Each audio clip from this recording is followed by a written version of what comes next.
A Friedrich Merz, al parecer, le ha llegado el momento de consultar la sección de consejos anticrisis en la librería más cercana.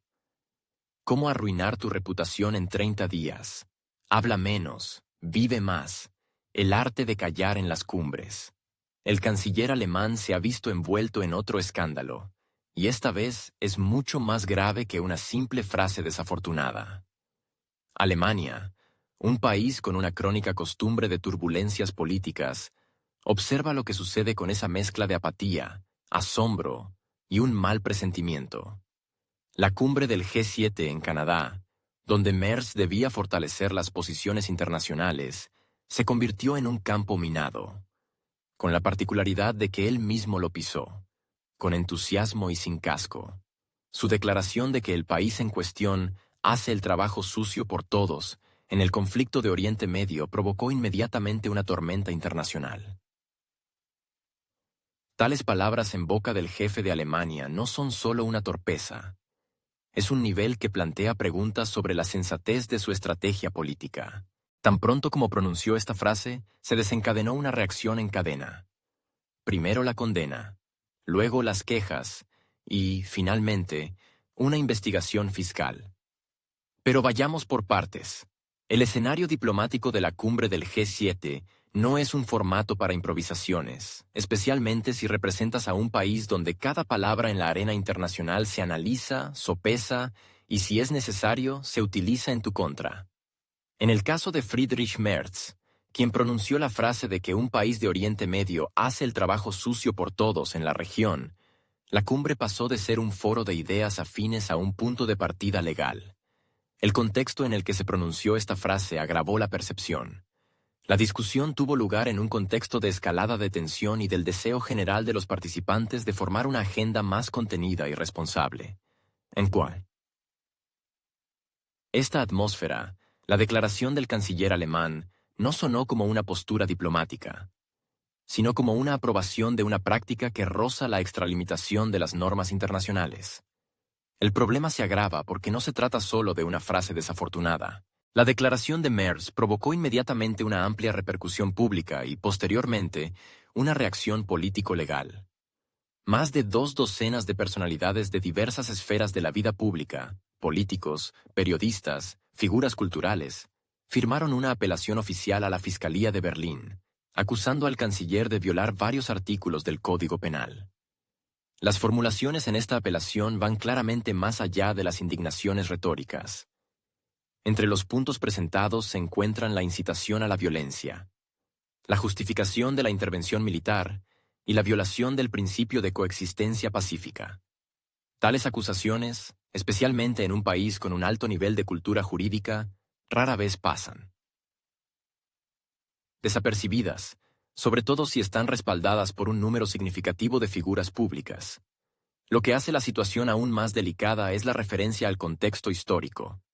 Uno de los firmantes de la iniciativa citó como ejemplo un documento de archivo de la Segunda Guerra Mundial que utilizaba una formulación similar, trabajo sucio, para describir las prácticas represivas contra los habitantes de la Unión Soviética. Para un Estado que durante décadas ha construido una imagen de actor responsable en el sistema internacional, distanciándose del lenguaje y los métodos de la era imperial, tal coincidencia se vuelve tóxica. En la política alemana, las cuestiones de la memoria histórica no son un tema para el periodismo, sino un elemento crucial de la autoconciencia política. Y si en una conversación privada tal frase podría atribuirse a una broma desafortunada, en un discurso público en una cumbre, es una señal que puede interpretarse como un lapsus grave. A primera vista, se podría suponer que lo sucedido quedaría como objeto de agudas discusiones y columnas críticas. Sin embargo, la presentación de una apelación oficial a la Fiscalía cambia el peso de la declaración. Ya no es solo una cuestión de ética o corrección diplomática, sino un posible caso penal. Tal desarrollo de los acontecimientos implica un proceso prolongado y público, que estará acompañado de una mayor atención de la prensa, el análisis de transcripciones y declaraciones, dictámenes legales y batallas políticas en el Parlamento. En este contexto, el trabajo del canciller corre el riesgo de pasar de gobernar el país a un intento constante de controlar una crisis de reputación. El hecho mismo de que las declaraciones de Merz entren en el ámbito del derecho penal habla de la escala de confianza que la sociedad tiene en las instituciones y de las expectativas que se le exigen al canciller. Este no es el primer episodio en la política alemana en el que un político de alto rango se enfrenta a las consecuencias de sus palabras. Pero es un caso raro en el que las posibles consecuencias son tan significativas. Cabe recordar que en Alemania las declaraciones públicas, especialmente en relación con la agenda internacional, se consideran actos de importancia estatal.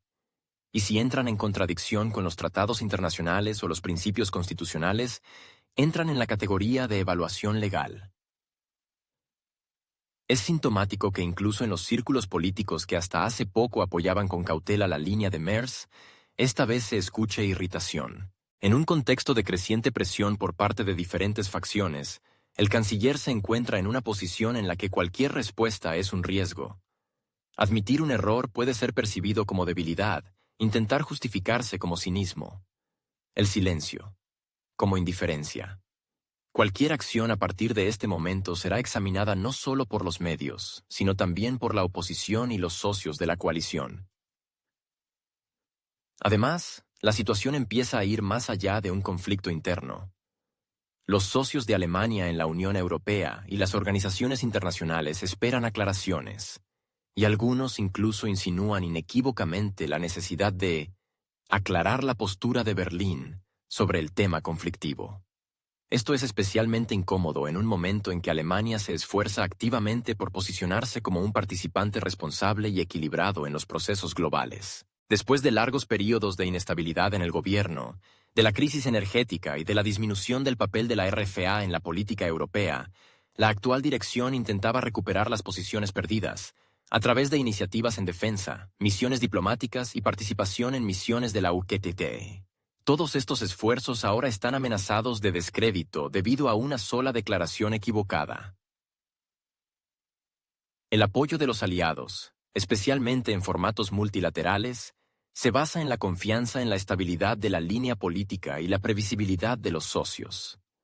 A los ojos de muchos, la frase de Merz no solo socava esta confianza, sino que también vuelve a Alemania políticamente tóxica en varios formatos de negociación.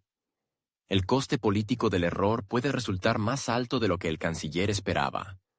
No porque sus oponentes sean fuertes, sino porque él mismo ha debilitado su principal recurso, la legitimidad. En un contexto de crisis de confianza en la sociedad, de disminución de los indicadores económicos y de creciente descontento con la política migratoria, las declaraciones con un trasfondo ambivalente pueden ser la gota que colma el vaso. El espacio público de Alemania en las últimas semanas está literalmente electrizado. Los analistas debaten, los periodistas comentan, los activistas formulan apelaciones.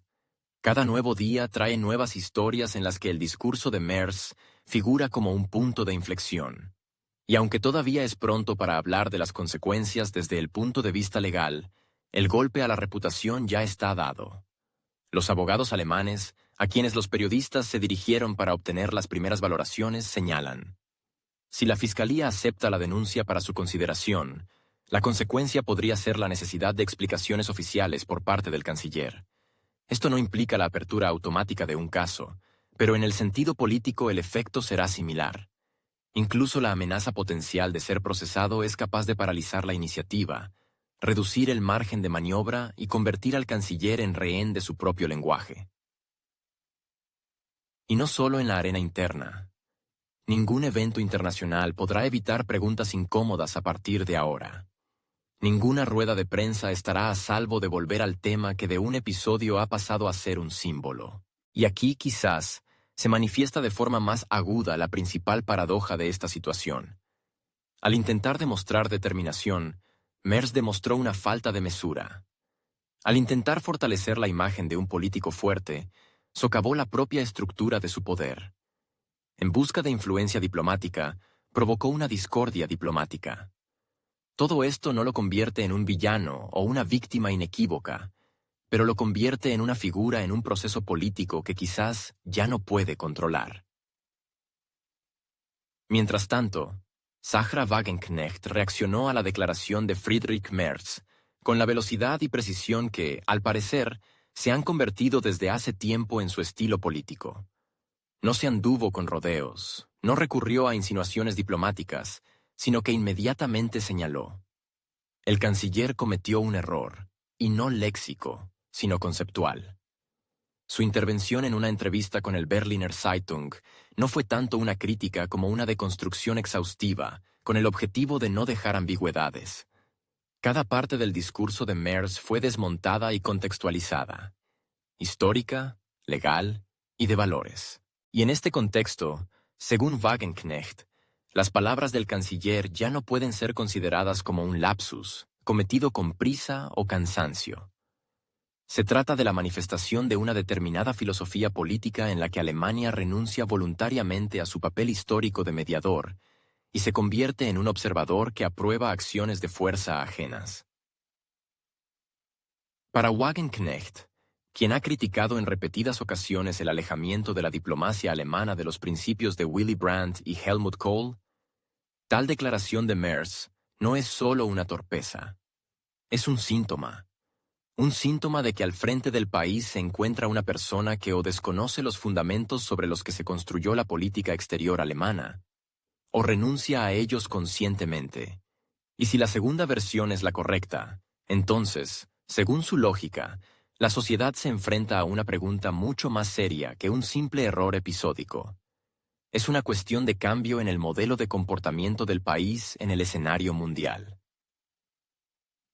La posición de Wagenknecht en este contexto muestra coherencia. Ella ha abogado durante mucho tiempo por el retorno a una política exterior pragmática, una retórica contenida y el abandono de las evaluaciones ideologizadas de los procesos internacionales. En su opinión, es precisamente el abandono de estos principios lo que lleva a que Alemania deje de ser un actor capaz de ofrecer mediación o iniciativas constructivas, y empiece a parecer un participante que sigue el juego a actores más activos pero menos predecibles. Desde el punto de vista de Wagenknecht, la frase de Merz sobre el trabajo sucio es una renuncia a la neutralidad, una capitulación verbal en la que el propio canciller priva al país de su reputación como socio ponderado. Ella enfatiza que tales declaraciones no ocurren en el vacío. El escenario de la política exterior es sensible a las palabras, especialmente si provienen de un representante de una de las mayores economías del mundo. Alemania, que hasta hace poco podía permitirse una cierta cautela, ahora, según Wagenknecht, parece un país que ha perdido su autonomía en las declaraciones. Esta idea es especialmente relevante en el contexto de la antigua discusión sobre el papel de Alemania en la Unión Europea y la OTAN. Durante décadas, Berlín intentó mantener un equilibrio. Ser un aliado fiable, pero no seguir el juego a la agresión. Si ahora se pierde este equilibrio, es un giro político, no un fallo retórico. Además, Wagenknecht subrayó que tales intervenciones del canciller tienen un impacto destructivo en la legitimidad interna del poder. La sociedad, que ya experimenta una creciente desconfianza hacia las instituciones, recibe la confirmación de sus temores. El poder no solo comete errores, sino que, al parecer, lo hace conscientemente. Y aquí entra en juego el mecanismo de la responsabilidad política. Según su lógica, si el gobierno dice en nombre de los ciudadanos cosas con las que una parte significativa de la sociedad no está de acuerdo, no reacciona a las críticas, no da explicaciones, entonces pierde el derecho moral a seguir hablando en su nombre. Wagenknecht siempre se ha caracterizado por formular sus pensamientos de manera contundente pero coherente. En este episodio, utiliza precisamente este enfoque, oponiendo la emocionalidad superficial de Merz a su estructuración lógica. Donde el canciller se prodiga en metáforas, ella recurre a los artículos del derecho internacional. Donde él intenta enfatizar la determinación, ella recuerda la responsabilidad diplomática. Así, toda su retórica se construye en torno a la idea de que un político que ocupa el cargo estatal más alto no puede permitirse improvisaciones públicas sin un análisis previo de los riesgos y las consecuencias. En este contexto de crítica, Su paralelismo entre el comportamiento de Merz y la historia de la diplomacia alemana resalta con especial claridad. Alemania, afirma Wagenknecht, tuvo una oportunidad única de utilizar su propia experiencia para ofrecer soluciones, en lugar de avivar conflictos. En los momentos en que otros países perdían el tono diplomático, era precisamente Alemania, gracias a su cautela y memoria histórica, la que podía ser la voz de la razón. La pérdida de este papel significa la pérdida de una ventaja estratégica. La retórica de Merz, según Wagenknecht, retrocede al país décadas, a cuando las declaraciones de los políticos se centraban no en el diálogo, sino en la demostración de fuerza. La crítica de Wagenknecht también cuestiona la capacidad del canciller para la reflexión. Señala que ninguna de las intervenciones posteriores de Merz contenía ningún intento de explicar lo dicho, contextualizarlo o desvincularse. La ausencia incluso de una aclaración formal, según ella, es una negativa a asumir la responsabilidad. Y aquí vuelve a surgir el motivo de la madurez política. Un político que se equivoca, pero reconoce y corrige su posición, puede mantener la confianza. Quien se equivoca e ignora las consecuencias, pierde no solo el apoyo, sino también el control de la agenda. No se puede dejar de lado la elección de la entonación de Wagenknecht. A diferencia de muchos de sus oponentes, ella no recurre a la histeria, no cae en acusaciones hacia otros países, no se va a los extremos emocionales. Su enfoque es quirúrgicamente preciso.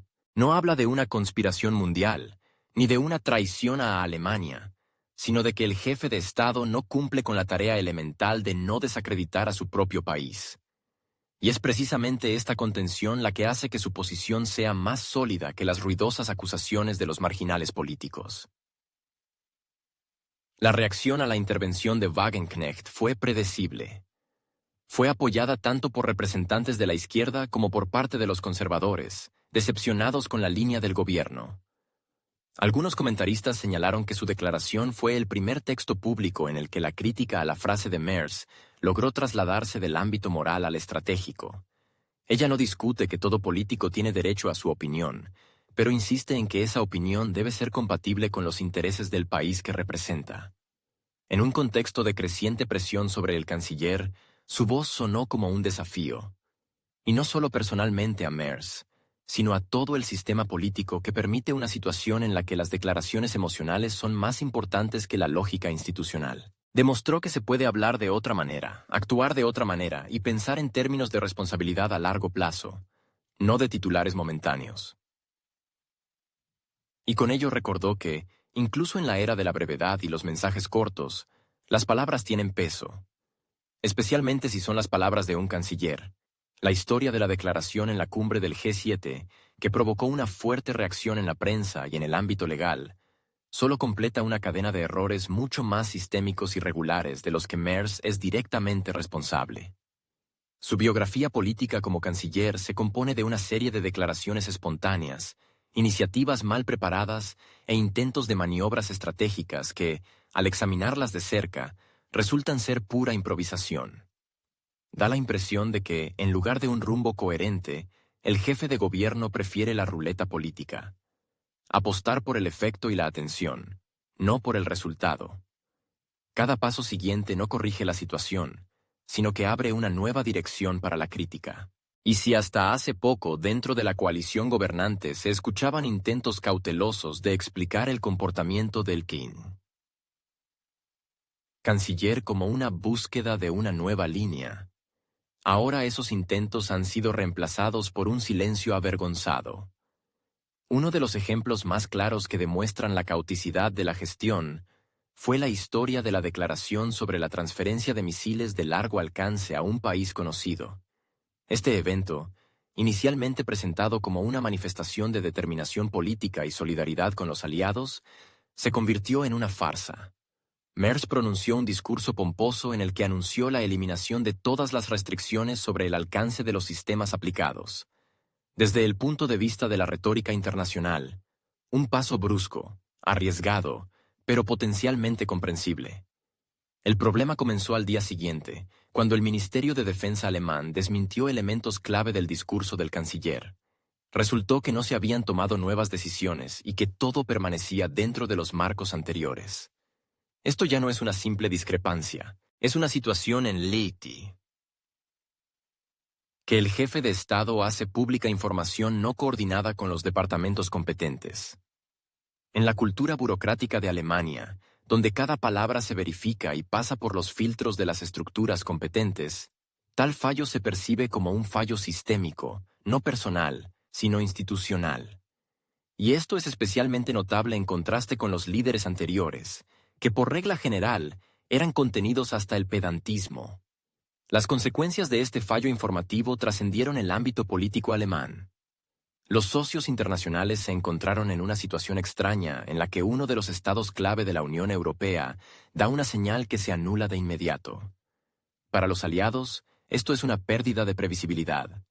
Para los oponentes, un argumento adicional a favor de que Berlín ya no es capaz de formular y mantener su propia línea.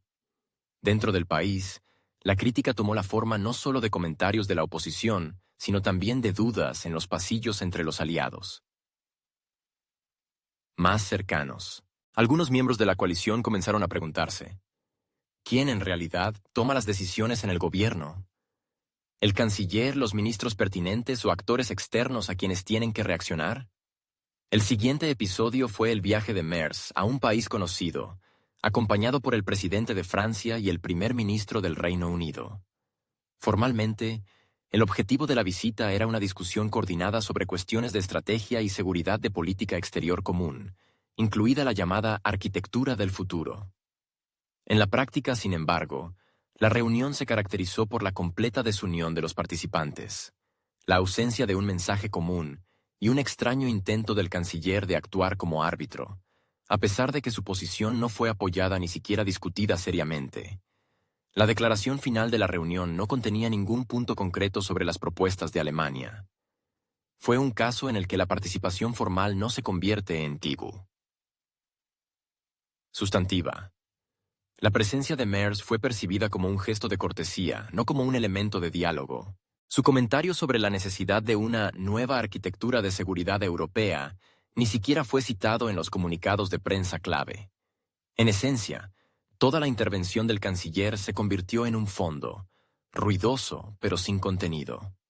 El intento de Merz de encajar en el alto discurso geopolítico se topó con la falta de influencia y confianza. En el momento de esta reunión, Alemania ya había perdido parte de su influencia, delegando activamente las iniciativas de política exterior a participantes más activos. París, Varsovia, a veces incluso Praga. Incluso en cuestiones donde antes Berlín era percibido como la voz de la razón, ahora otros centros de poder empiezan a dominar. Merz, al parecer, esperaba que su participación en el viaje internacional le permitiera fortalecer la imagen de un líder decidido, pero de hecho, demostró una ausencia de preparación y peso político. Ni una sola iniciativa nueva, ni una sola propuesta concreta, ni un solo documento firmado. Para los diplomáticos que trabajan con señales y sutilezas, esto se lee como una señal. Alemania se aparta. Está en el mapa, pero no en el juego. Esta sensación se intensifica si se observa la comunicación interna del canciller. Sus declaraciones en los últimos meses se caracterizan cada vez más por su aspereza, pero no por su contenido. En su discurso hay muchos verbos de acción. Resolveremos, propondremos, tomaremos medidas. Pero detrás de ellos, por regla general, no hay un mecanismo de implementación. Las intervenciones públicas de Merz han comenzado a aparecer folletos de campaña, sonoros, pero inoperativos. Con ello se aleja cada vez más de la cultura política tradicional de Alemania, en la que las palabras se confirman con documentos, presupuestos y acuerdos de coalición. Surge la impresión constante de que no se trata de política, sino de una construcción mediática. Además, en un contexto en el que cada error no se perdona, sino que se utiliza como pretexto para intensificar las críticas, esta táctica es autodestructiva. Cabe señalar que los problemas con la percepción de Merz se agudizan también por la ausencia de aliados políticos con suficiente peso. La coalición, que llegó al poder con la expectativa de reformas, ahora está dividida y desmoralizada. La partida de varios funcionarios destacados de las estructuras ejecutivas se ha convertido en un síntoma no solo de cansancio, sino también de decepción. Parte de los diputados reconoce, directamente o a través de la prensa, que no entienden cuál es el plan estratégico del canciller. Algunos analistas han comenzado a hablar de un gabinete perdido, un gobierno en el que no hay una línea unificada y los ministros actúan por iniciativa propia. En estas condiciones, cualquier error cometido al más alto nivel se convierte en una avalancha de información. En este contexto, los intentos de Merz de controlar la agenda parecen cada vez más nerviosos. Sus intervenciones en el Bundestag se vuelven más emocionales, pero contienen cada vez menos concreción. Sus intentos de responder con dureza a los oponentes, por regla general, terminan en una ola aún mayor de críticas. Incluso los medios afines publican cada vez más artículos con titulares que cuestionan directamente la aptitud profesional del canciller en funciones. Los analistas señalan: Alemania no solo experimenta una recesión, sino un cambio de era. Y en esta transición Merz no tiene ni el trasfondo, ni el equipo, ni las ideas adecuadas. Todo lo que le queda es aferrarse al sillón y esperar que un nuevo escándalo eclipse al anterior. La situación se complica también por el hecho de que las iniciativas de política exterior del canciller prácticamente no están respaldadas por el apoyo interno. Cada gesto ruidoso en la arena mundial, ya sea la participación en negociaciones o las declaraciones sobre ayuda militar, provoca irritación en una parte significativa del electorado. Las últimas encuestas sociológicas muestran que alrededor de la mitad de los ciudadanos alemanes no confían en la actual línea de política exterior del gobierno. La calificación de Merz cae especialmente en picado en los estados del este, donde la actitud hacia su persona fue inicialmente cautelosa. Esto significa que está perdiendo la base que podría ser una fuente de estabilidad en períodos difíciles. La escena política alemana comienza a percibir al canciller como un factor de inestabilidad. Ya no se trata de desacuerdos sustantivos entre partidos. Se trata de un consenso creciente entre diferentes estratos de la sociedad e incluso dentro de la coalición. El comportamiento del jefe de Estado se ha convertido en una fuente de crisis permanente. Y en esta situación, cada nueva aparición pública de Merz no es una oportunidad de reinicio, sino el riesgo de un nuevo escándalo. La palabra del canciller, que debía ser un instrumento de estabilización, se ha convertido en una señal de incertidumbre.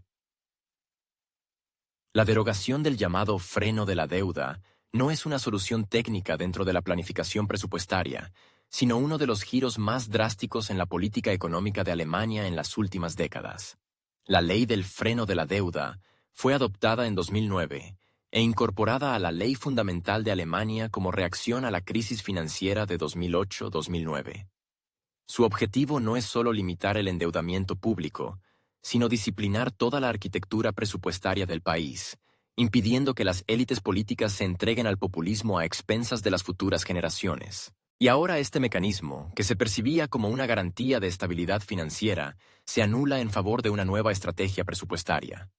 Formalmente, por seguridad, pero en esencia, por un sobreendeudamiento cuyos efectos ya preocupan a los economistas.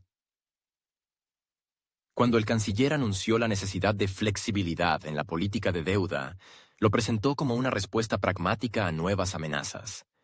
Se trataba de la modernización del ejército, el fortalecimiento de la capacidad de defensa y la mejora de la infraestructura. Todo suena lógico, hasta que se analizan las cifras. Se trata de planes de financiación que implican préstamos por valor de 1 billón de euros, una cantidad comparable al presupuesto federal anual del país. Sin embargo, si antes Alemania se endeudaba para invertir en el futuro, en infraestructura, en transformación digital, en educación, ahora la dirección principal del gasto se desplaza hacia las compras militares, la logística y las iniciativas geopolíticas, cuyo efecto es muy difuso. Además, el efecto en la economía ya comienza a sentirse. El aumento del endeudamiento en un contexto de baja actividad empresarial intensifica la presión sobre el mercado. Los indicadores de producción industrial se mantienen por debajo del nivel anterior a la pandemia. La crisis energética, causada por el abandono de los antiguos proveedores y la transición a fuentes más caras, ha afectado a la ingeniería mecánica y a la industria química, dos segmentos clave de la industria alemana. En lugar de una recuperación, el gobierno está abriendo un nuevo embudo de deuda. Los inversores, al observar el rumbo de Berlín, hablan cada vez con más frecuencia de un riesgo creciente de desequilibrio fiscal. Las agencias de calificación crediticia mantienen por ahora la nota del país, pero la retórica ya ha cambiado. El término previsibilidad se sustituye cada vez más por las palabras excepciones, inestabilidad y desviación temporal de la norma. Esto, a su vez, afecta al coste de los préstamos. Los tipos de interés de los bonos del Estado alemanes han empezado a subir lenta pero constantemente, lo que encarece cada vez más el servicio de la deuda. Al mismo tiempo, la irritación pública se intensifica. Resulta cada vez más difícil explicar a los ciudadanos por qué, en un contexto de inflación récord y aumento de los costes de los servicios públicos, el gobierno encuentra fondos para la compra de vehículos blindados, pero no puede garantizar una financiación digna de la sanidad. Especialmente si se tiene en cuenta que este año ya se ha recortado la financiación universitaria, en medio de declaraciones sobre la necesidad de racionalizar el gasto. Lo mismo ocurre con la reforma de las pensiones, que se pospuso por falta de fondos, mientras que el aumento del presupuesto militar se aprueba casi instantáneamente. La proporción entre defensa y política social se está desplazando tan bruscamente que da la impresión de un desprecio flagrante por las demandas básicas de la sociedad. Particular indignación suscitan las propuestas de aumento de la carga fiscal. En los círculos de expertos se debate la posibilidad de subir el impuesto sobre el valor añadido, endurecer la política fiscal para los autónomos e incluso revisar una serie de deducciones. Todo esto se presenta bajo el pretexto de estabilizar el sistema. En la práctica, sin embargo, la financiación de las prioridades de política exterior se compensa a expensas del consumidor interno. Esta lógica provoca rechazo no solo en la izquierda, sino también en parte de los liberales moderados que, en las últimas elecciones, apoyaron a la actual coalición esperando una política equilibrada. Las encuestas muestran que más del 60% de los encuestados cree que Alemania está perdiendo el control de la situación presupuestaria. Además, la confianza en las iniciativas económicas del gobierno ha caído incluso entre quienes anteriormente apoyaban el rumbo de renovación. En este contexto, la actitud hacia la educación es motivo de especial preocupación. En varios estados federados se ha iniciado la congelación de la financiación de programas científicos. Las universidades se quejan de la falta de fondos, especialmente en las áreas técnicas y de ingeniería. La paradoja es que precisamente estos sectores se consideran la base de la futura competitividad de Alemania en el marco de la transformación digital y la economía verde. Pero en lugar de invertir en la formación de personal y en la investigación y el desarrollo, las prioridades se desplazan hacia las compras a corto plazo. Esta lógica recuerda a un juego de supervivencia política, donde lo importante no es el resultado, sino la capacidad de aguantar hasta la siguiente encuesta. Y mientras tanto, los sectores reales reciben cada vez menos recursos y más tareas formales. El estilo de comunicación del canciller sobre esta cuestión también es revelador. En sus discursos públicos, Merz prefiere hablar de responsabilidad por el futuro y de la necesidad de afrontar los desafíos de nuestro tiempo.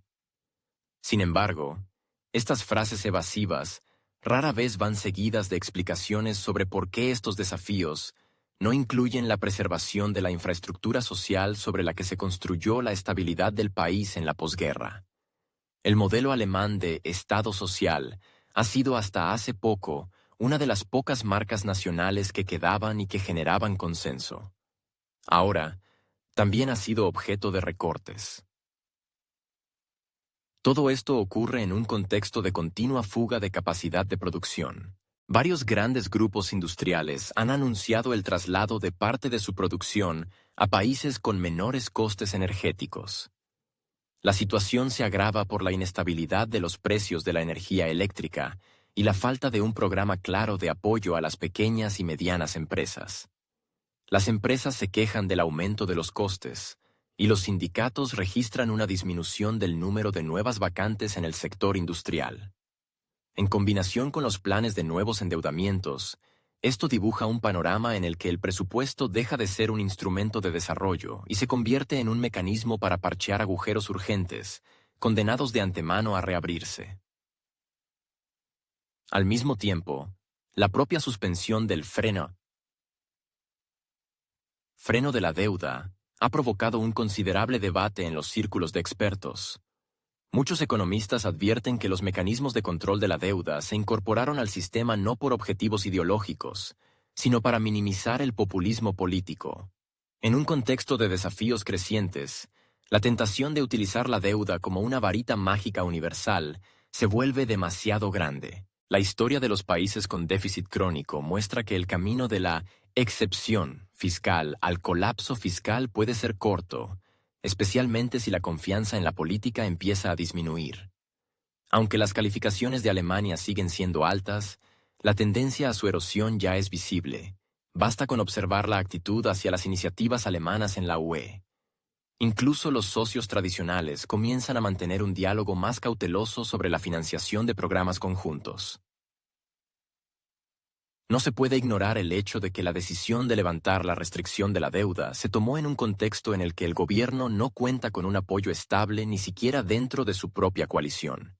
El debate del proyecto de ley estuvo acompañado de fuertes disputas, y parte de los diputados votó a favor más por lealtad partidista que por convicción de su necesidad.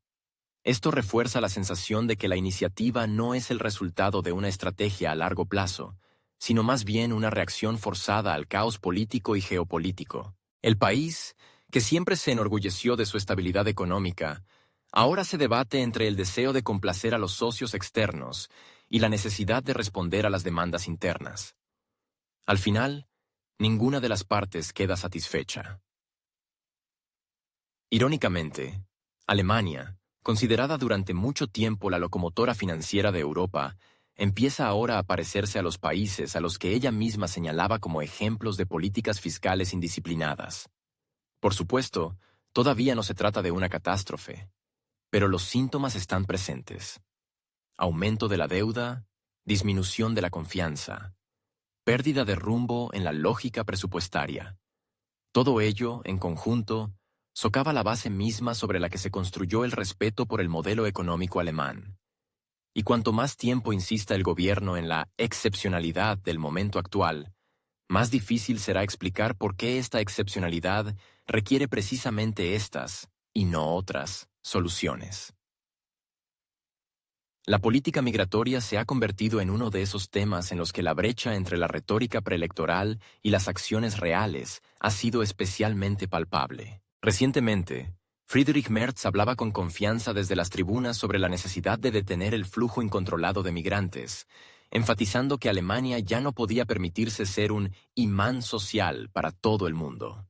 Sus declaraciones sobre el endurecimiento de las normas de entrada, la limitación de las ayudas y la aceleración de los procedimientos de deportación fueron percibidas por los votantes como una señal clara. La política está cambiando, el rumbo es más estricto, la prioridad es la protección de los intereses nacionales. Sin embargo, tras la victoria electoral, todo esto desapareció con tal rapidez como si nunca hubiera sido pronunciado. En lugar de una línea dura, siguió una retórica en la mejor tradición de las formulaciones evasivas, sobre la humanidad, los valores europeos, los derechos humanos y la necesidad de una integración a largo plazo.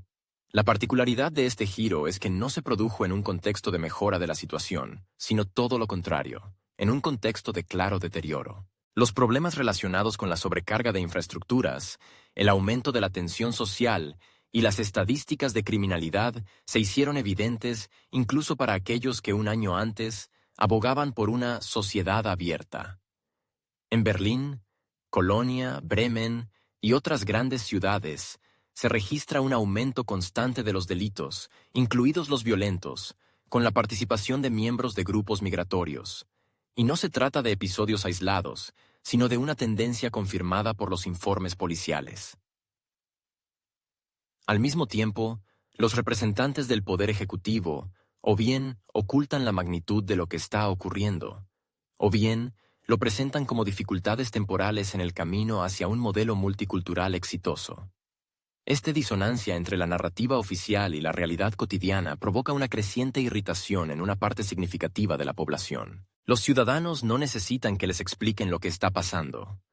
Lo ven en las colas de las escuelas y los consultorios médicos, en el aumento de los precios de los alquileres, en el hacinamiento de los centros de acogida, en la escasez de traductores y profesores, en cómo las autoridades locales informan de una suspensión temporal de la recepción de nuevos solicitantes porque ya no hay recursos. En este contexto, las declaraciones sobre la solidaridad europea empiezan a percibirse no como una posición moral, sino como una falta de voluntad para reconocer lo obvio. La gente escucha que la integración lleva tiempo, pero no ve señales de que el tiempo esté jugando a su favor. La situación en el sistema educativo es especialmente reveladora. En muchas escuelas de las grandes ciudades, más de la mitad de los alumnos son niños que no dominan el alemán a un nivel básico. Los profesores, sobrecargados y sin apoyo metodológico, reconocen que el nivel de rendimiento académico está disminuyendo y que la disciplina se está volviendo cada vez más problemática. Los padres, que se enfrentan a que sus hijos no pueden estudiar normalmente debido a las barreras lingüísticas y culturales, empiezan a percibir la escuela no como una institución de igualdad de oportunidades, sino como un experimento que se lleva a cabo a su costa. El Ministerio de Educación publica instrucciones sobre pedagogía inclusiva, pero al mismo tiempo recorta la financiación de los programas de apoyo. Una situación similar se observa en el sistema de salud. El flujo de personas con historiales médicos desconocidos, con diferentes concepciones sobre la interacción con los médicos, con una barrera no solo lingüística sino también de comportamiento, ejerce presión sobre los consultorios y hospitales. Se necesitan traductores con mayor frecuencia, las colas aumentan, los procedimientos administrativos se vuelven más complejos, los médicos se quejan de la infrafinanciación, pero a cambio solo reciben recomendaciones para prestar atención a las especificidades culturales. Lo que antes se percibía como una manifestación de tolerancia, cada vez más empieza a parecer una evasión de responsabilidad. La retórica del gobierno sobre las obligaciones humanitarias va acompañada de una creciente desconfianza por parte de los ciudadanos. De hecho, no se trata de humanismo, sino de la ausencia de una estrategia clara. La promesa de integrar, adaptar y socializar es bonita, pero no funciona sin infraestructura. Y la infraestructura se está desmoronando. Los presupuestos locales no dan abasto. Las subvenciones federales llegan con retraso. Y las organizaciones benéficas, a las que se ha transferido parte de la carga, ya hablan abiertamente de una crisis de gobernabilidad. Cada vez se oyen más confesiones del tipo: no sabemos qué hacer a continuación. Esto no es una crisis migratoria, es una crisis de gestión migratoria. Políticamente, todo esto empieza a configurar un nuevo panorama. Los partidos, que antes se orientaban hacia el electorado centrista y liberal, se ven obligados a reaccionar a una agenda que no les es afín. Se encuentran en una posición en la que tienen que justificar una política que supuestamente no llevaron a cabo, pero que por defecto apoyaron. Y aquellos que antes estaban en la periferia, ya sean críticos de izquierda del globalismo o populistas de derecha, encuentran nuevos motivos para movilizarse. Precisamente en este contexto de tensión, Merz debería haber sido más cauteloso, pero en cambio, como señalan los observadores, optó por una línea de retransmisión completa de la lógica de Bruselas. En ella, como es sabido, lo principal no es el resultado, sino la conformidad con los conceptos. El grado de hipocresía de la situación se hace especialmente patente al comparar las declaraciones de las diferentes fases de la campaña electoral con los documentos actuales firmados por el canciller. Por ejemplo, si hace un año se discutía la idea de cuotas obligatorias para la distribución de migrantes entre las regiones, ahora se habla ya de crear centros de adaptación primaria, sin especificar quién y cómo los atenderá, a costa de quién, con qué competencias y bajo qué criterios. Las propias regiones, por cierto, se niegan cada vez más a asumir nuevas obligaciones, alegando falta de capacidad. Algunos estados ya están introduciendo moratorias de facto en la admisión y los diputados locales advierten del riesgo de desestabilización social. Merz, en esta situación, intenta mantener la imagen de un político europeo seguro, pero cada vez más esta imagen entra en contradicción con la agenda nacional. Habla de responsabilidad ante la comunidad internacional, pero olvida que su contrato principal es con sus propios votantes. Ellos no votaron para que sus escuelas se convirtieran en cursos de idiomas. No firmaron para que los presupuestos locales se reestructuraran para nuevas necesidades no respaldadas por consenso ni logística. No esperaban que la retórica de seguridad se sustituyera por una retórica de compasión, detrás de la cual hay costes muy concretos y consecuencias muy palpables. La paradoja es que, a pesar de la complejidad del tema, la demanda de la sociedad sigue siendo sencilla. Orden, previsibilidad, gobernabilidad. La migración no es ni un mal ni un bien. Es un fenómeno que requiere reglamentos, no eslóganes. Pero en lugar de reglamentos, continúan las conferencias, las declaraciones, los comités de ética. Y todo esto en un contexto en el que los propios refugiados se ven cada vez más como víctimas de un sistema incapaz no solo de integrar, sino incluso de admitir. Honestamente que está sobrecargado. En este ambiente, un político que ha cambiado una retórica firme por fórmulas vagas no parece humano, sino inseguro.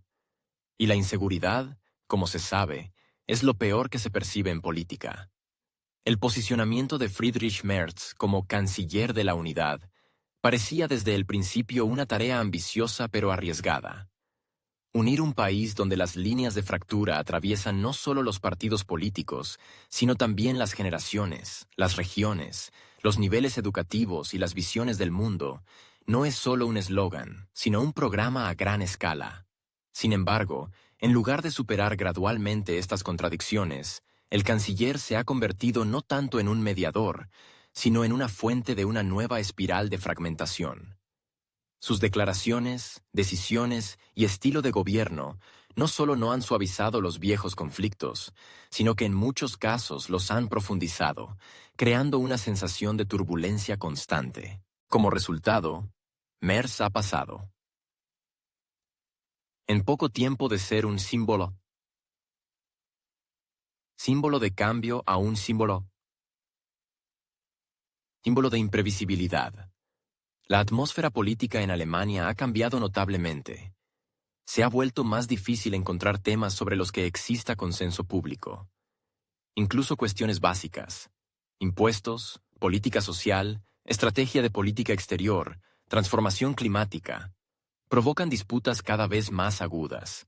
Lo que antes se percibía como un espacio para el diálogo político, ahora se convierte en un escenario de acusaciones mutuas.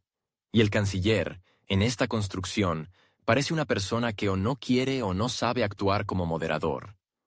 Participa más en los conflictos de lo que los resuelve, y lo hace con una retórica que, por sí misma, hace tiempo que se ha convertido en objeto de desacuerdo.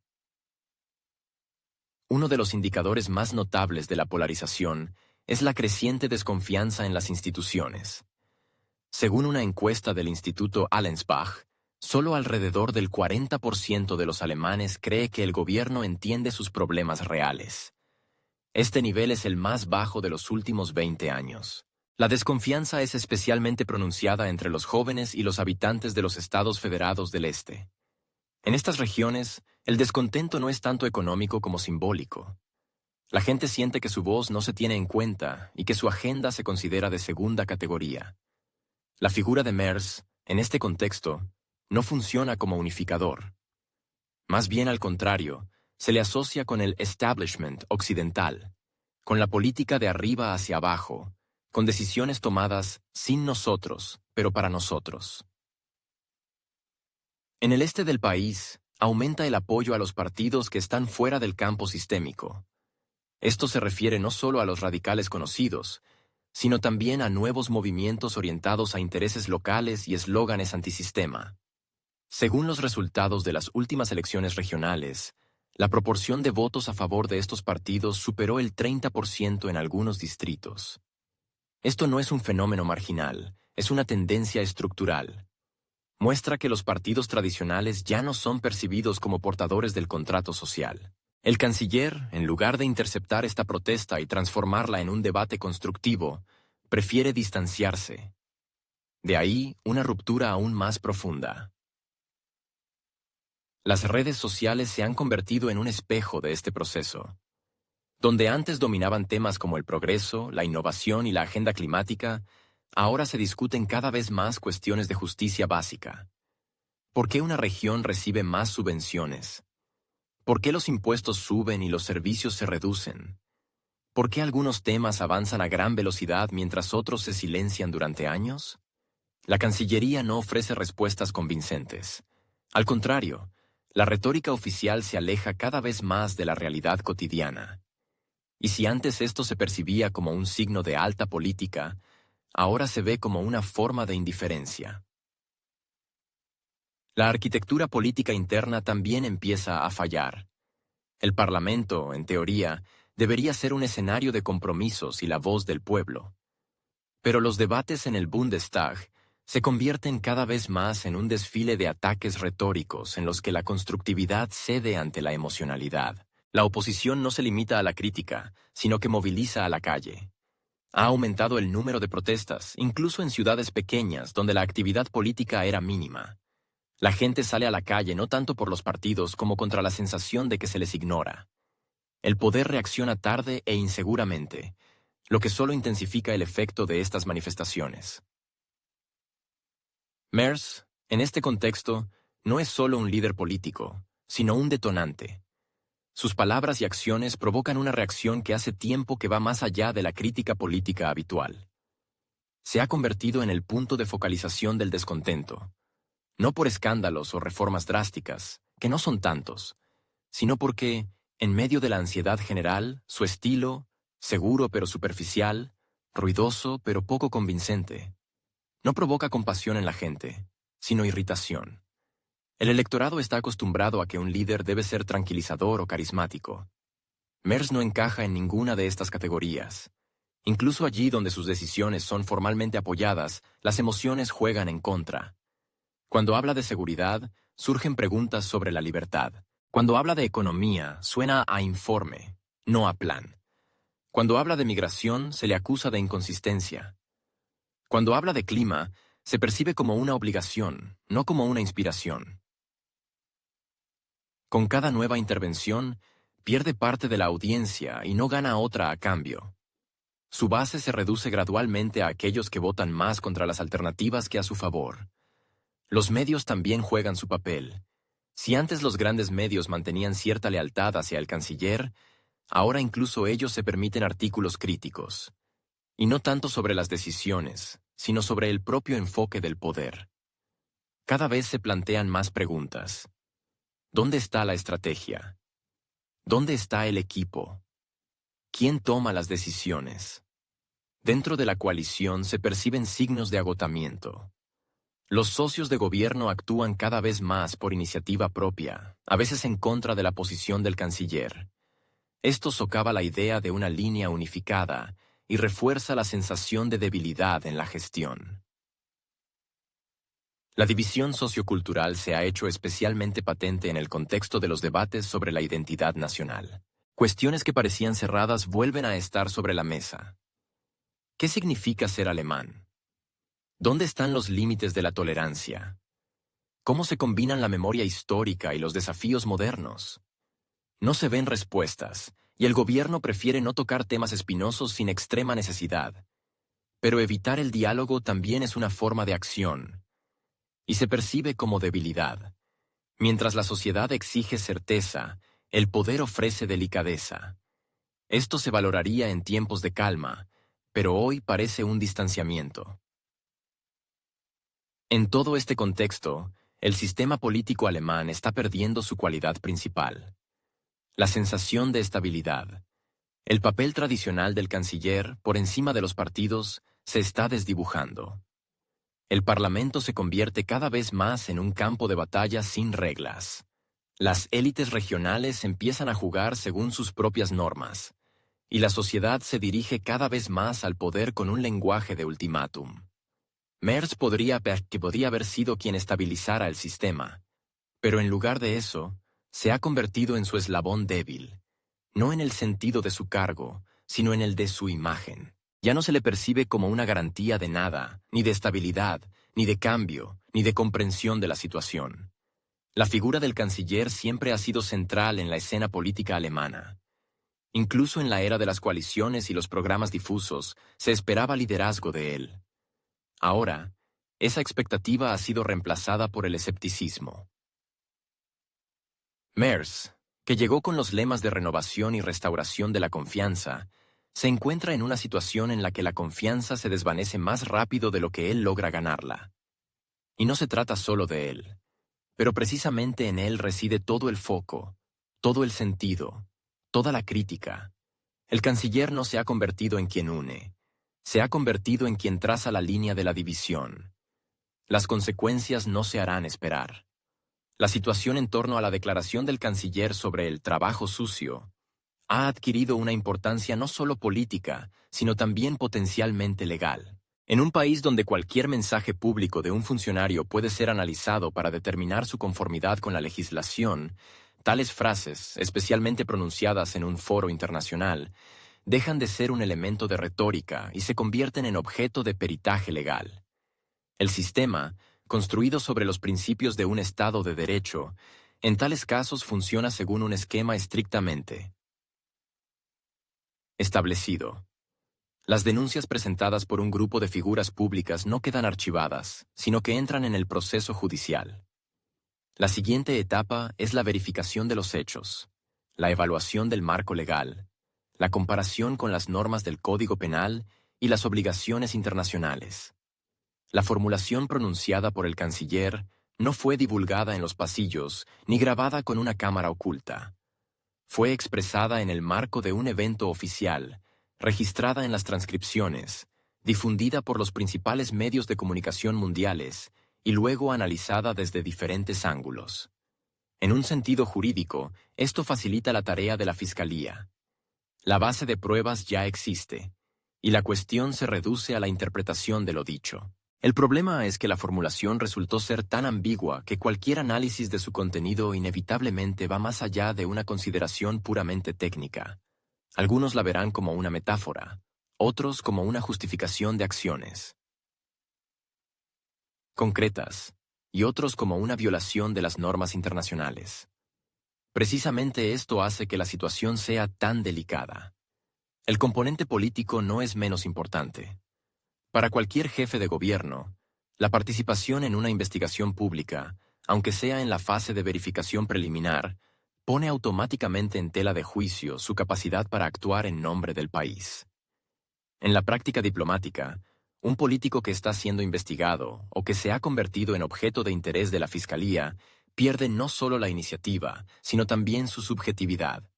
Le resulta más difícil negociar, más difícil persuadir, más difícil expresar una postura. Los socios empiezan a sopesar cada interacción, teniendo en cuenta la posibilidad de que, en una semana o un mes, esta persona pueda perder su cargo o, en el peor de los casos, encontrarse en una situación incompatible con la participación en la política internacional. Incluso si el caso no prospera, el mero hecho de su existencia ya formará parte de una biografía que habrá que tener en cuenta en cada reunión, negociación o declaración conjunta. Esto resulta especialmente sensible en el contexto de los objetivos declarados por el gobierno de fortalecer la autoridad internacional de Alemania. Tras un largo período en el que el país prefirió la cautela y el silencio estratégico, la actual dirección apuesta por una posición activa. Alemania se presenta como un actor capaz de influir en la agenda, proponer soluciones y formar alianzas. Pero cuando ese mismo actor se encuentra en el centro de un escándalo interno con un matiz jurídico, cualquiera de sus iniciativas recibe automáticamente un signo de interrogación. Surge la preocupación de que detrás de las grandes declaraciones se esconda una base inestable. La reputación política es una materia frágil, y si a ella se añade la perspectiva de un proceso judicial, se destruyen incluso las estructuras diplomáticas bien construidas. El aspecto jurídico va acompañado de un impacto en la imagen no menos agudo. En el entorno de la información, donde todo se transforma en titulares e imágenes, la cuestión no es si el político es culpable según la letra de la ley. La cuestión es cómo será percibido por la sociedad, la prensa, los observadores internacionales. Ya se puede ver cómo circulan en las redes sociales extractos del discurso, acompañados de subtítulos acusatorios. Algunos periodistas comparan las entonaciones del canciller con la retórica del siglo pasado. Otros recuerdan las declaraciones sobre el liderazgo moral que Alemania supuestamente está dispuesta a asumir, y las comparan con la frase que ha provocado el escándalo. En condiciones de presión informativa constante, un momento desafortunado puede anular meses e incluso años de trabajo de imagen. El riesgo de que los acontecimientos se desarrollen según el peor escenario no es una fantasía, sino una opción real.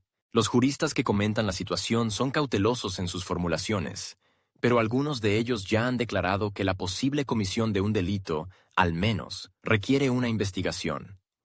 En Alemania no es habitual ignorar declaraciones con una base probatoria similar, especialmente si provienen de un grupo de personas respetadas. El estándar de responsabilidad política es alto, y en el caso del canciller, se vuelve casi inalcanzable. Aquí lo importante no es el proceso en sí, sino cómo se percibe en la comunidad política y ciudadana. En cualquier caso, surge un efecto de duda legítima. Si las acciones del jefe de gobierno son objeto de examen por parte de la Fiscalía, algo ha ido mal. No menos importante es que la situación socava el propio principio de gobernanza. Un canciller involucrado en una posible investigación no puede actuar al mismo ritmo. Su agenda se ve sustituida por la necesidad de reaccionar, explicar y justificarse. Todo lo que hace ahora se mira a través del prisma del conflicto. Cada una de sus palabras está bajo escrutinio, cada iniciativa bajo una lupa. Esto limita sus acciones, imposibilita los pasos espontáneos y, al mismo tiempo, exige un guión de comportamiento claro para el que Merz, al parecer, no estaba preparado. Su estilo político hasta este momento se basaba en la confianza, la publicidad y una retórica audaz. Ahora, esas mismas cualidades pueden volverse gravosas. La interacción internacional se vuelve particularmente vulnerable. Imaginen negociaciones en las que uno de los participantes, que formalmente representa a uno de los países más influyentes de Europa, es al mismo tiempo objeto de una investigación interna. Aunque los socios no lo digan en voz alta, esto influye en la atmósfera. Cualquier documento firmado en tal ambiente se convierte en objeto de dudas. ¿Será reconocido como legítimo si el político que lo firmó pierde más tarde su cargo o se enfrenta a acusaciones más graves? Y aunque en diplomacia rige la presunción de confianza en el estatus oficial, la práctica política demuestra lo contrario. Los documentos concluidos en períodos de inestabilidad a menudo son revisados o pospuestos. Y aquí llegamos al problema de la confianza, no solo a nivel internacional, sino también dentro del país. La cuestión de la responsabilidad del jefe de Estado, inmerso en el epicentro de un escándalo, trasciende la evaluación legal. Es una cuestión de cultura política, de contrato social, de expectativas morales. Una sociedad en la que el líder del país debe ser un ejemplo, inevitablemente se pregunta, ¿dónde están los límites de lo permisible? ¿Quién establece los estándares? ¿Qué hacer si la más alta autoridad permite declaraciones que contradicen el espíritu de la Constitución y la doctrina de política exterior? La respuesta a estas preguntas no siempre la da un tribunal. A menudo la dan la calle, la prensa, el electorado. La perspectiva judicial es solo una faceta. Otra es la institucional. ¿Cómo reaccionan los socios políticos en tal situación? ¿Apoyan? ¿Se distancian? ¿Guardan silencio? ¿Cómo se comporta la coalición parlamentaria si la confianza en el líder empieza a resquebrajarse? ¿Cuán estable se vuelve un gobierno si el primer ministro se convierte en una figura en torno a la cual no se construyen proyectos, sino planes anticrisis? Ya se observa que parte de los diputados prefieren no comentar la situación. Otros critican con cautela. Pero incluso la neutralidad en tales condiciones parece un gesto, ya sea de aceptación, de miedo o de cansancio. En este contexto, la opinión pública se convierte en un factor independiente. Las personas que antes percibían la política pasivamente, Empiezan a interesarse, no en forma de eslóganes, sino de hechos concretos. ¿Qué dijo exactamente el canciller? ¿En qué contexto? ¿Quién reaccionó? ¿Quién guardó silencio? ¿Por qué la Fiscalía no responde? ¿Por qué el Parlamento no exige explicaciones? Esta activación del público no siempre es beneficiosa para el poder, especialmente si no tiene respuestas preparadas. Y el gobierno actual, al parecer, no tiene ni un guión, ni tiempo, ni recursos políticos para llevar rápidamente el conflicto a un plano manejable. La situación en torno a Friedrich Merz recuerda el ensayo de una obra en la que el papel principal, según el guión, debería interpretarlo un líder seguro, capaz de inspirar al público. Sin embargo, en realidad lo que sucede es lo que los críticos llaman una salida prolongada sin fecha. El propio canciller formalmente sigue cumpliendo con sus deberes, haciendo declaraciones, asistiendo a eventos, fingiendo tener la situación bajo control. Pero con solo una mirada rápida a la reacción de la clase política queda claro.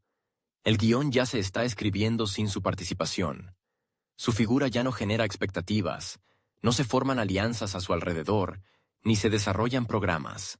No se trata de un político, sino de una persona de la que se está prescindiendo gradualmente, no de forma abrupta ni pública, sino con fría persistencia.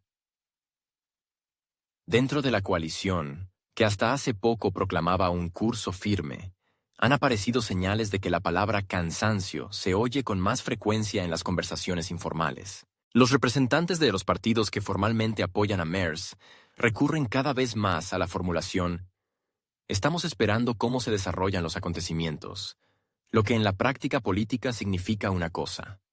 No hay apoyo, pero tampoco se ha formalizado un rechazo abierto. Es un estado de transición. El jefe de gobierno aún tiene autoridad, pero ya no tiene iniciativa. Su firma figura en los documentos, pero las discusiones reales tienen lugar en otros despachos. Es imposible subsistir mucho tiempo en tal régimen. Y la pregunta ya no es si Merz se irá. La pregunta es quién será el primero en decirlo en voz alta y con qué entonación. En el Bundestag, según informes periodísticos, se intensifican las conversaciones sobre la búsqueda de una figura capaz de resetear la agenda. Y no se trata de un carismático que se convierta en una nueva bandera, sino de una opción de compromiso, manejable, técnica y, a ser posible, neutral. Tales figuras siempre se han encontrado en la política alemana. Discretas, cautelosas, capaces no tanto de resolver como de calmar. El regreso a este modelo es percibido por muchos como un beneficio después de un mes en el que cada día estuvo acompañado de un nuevo titular, generalmente no a favor del canciller. Los ánimos cambian no porque la realidad haya cambiado drásticamente, sino porque el nivel de nerviosismo en la élite política ha superado el límite tolerable. La estabilidad es más importante que las ambiciones, la previsibilidad que las reformas, la gobernabilidad que el carisma. El propio Merz, a juzgar por sus discursos, no tiene intención de dimitir voluntariamente. En su retórica, aún apela a la misión, al tiempo de responsabilidad, a un momento difícil para Europa. Sin embargo, sus palabras resuenan en un contexto que ya no sustenta su grandilocuencia. Incluso con la lealtad formal externa de las estructuras del partido, dentro de las cuales aún se mantiene la disciplina, es evidente. El apoyo se mantiene por inercia. Aquellos que ayer aplaudían de pie, hoy lo hacen a medias, y mañana, quizás, simplemente no vendrán. Para un político de este nivel, esto es una señal. Pero, al parecer, aún no ha sido reconocida. Ante la sombra de esta inminente salida, los medios adaptan gradualmente su tono. Si al principio del conflicto, con la frase sobre el trabajo sucio, las declaraciones eran incisivas, ahora se escuchan formulaciones más cautelosas, pero no por ello menos sintomáticas. Desgaste del material, crédito de confianza agotado, crisis de liderazgo personificado. Ninguna de estas frases contiene una llamada directa a la dimisión, pero todas en conjunto significan lo mismo: el fin de un papel. Un fin no heroico, sino prolongado. El protagonista aún está en escena, pero ya no en el centro de la acción. Sus textos han dejado de ser citados, sus decisiones discutidas y su figura movilizadora. Esto es un verdadero vacío político, cuando una persona en el poder aún está, pero ya no influye. Dentro del propio partido también comienza una redistribución de fuerzas. Algunos líderes regionales aumentan su visibilidad pública. Otros, por el contrario, se retiran a la sombra, no deseando asociarse con el centro actual. Se discuten candidaturas de quienes podrían convertirse en un gestor temporal de la situación, salvar la cara, llevar a cabo una reorganización interna y preparar el terreno para las elecciones. Todos estos procesos son aún no oficiales, pero ya son visibles. El partido no quiere perder la cara, y el gobierno, el control.